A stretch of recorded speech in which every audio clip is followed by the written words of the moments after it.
Firefighters experienced a brief respite as the strong Santa Ana winds temporarily died down, but these winds were expected to pick up again. As per the New York Times, at least 18 individuals have been arrested on charges such as looting and identity theft. The Los Angeles Fire Department on 11th January issued a mandatory evacuation. US President Joe Biden warned that although the winds have died down, they will remain a threat until next week. Previously, he announced that the federal government will cover the costs of measures to protect lives and property in Southern California for 6 months.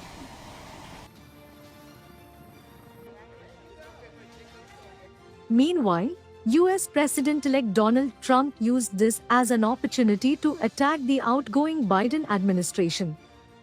He blamed California Governor Gavin Newsom for the wildfires ravaging the Los Angeles area, saying he refused to sign the water restoration declaration that would have pumped more water into California.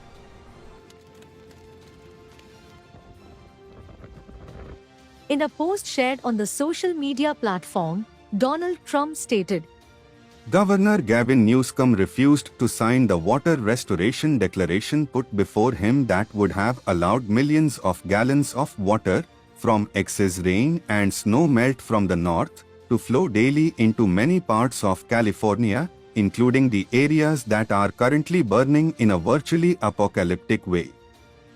Reacting to Trump's blame game, California Newsom accused the incoming president of politicizing a human tragedy and spreading misinformation.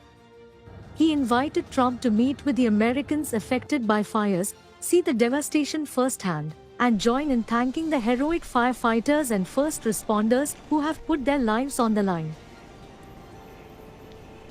As you prepare to assume the presidency once more, I invite you to come to California again to meet with the Americans affected by these fires, see the devastation firsthand, and join me and others in thanking the heroic firefighters and first responders who are putting their lives on the line.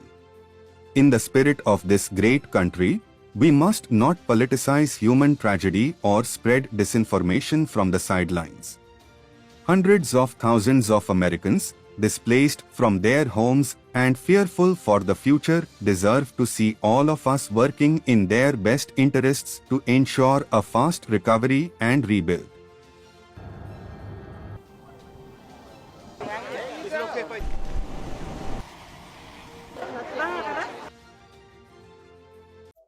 Subscribe to Midday India.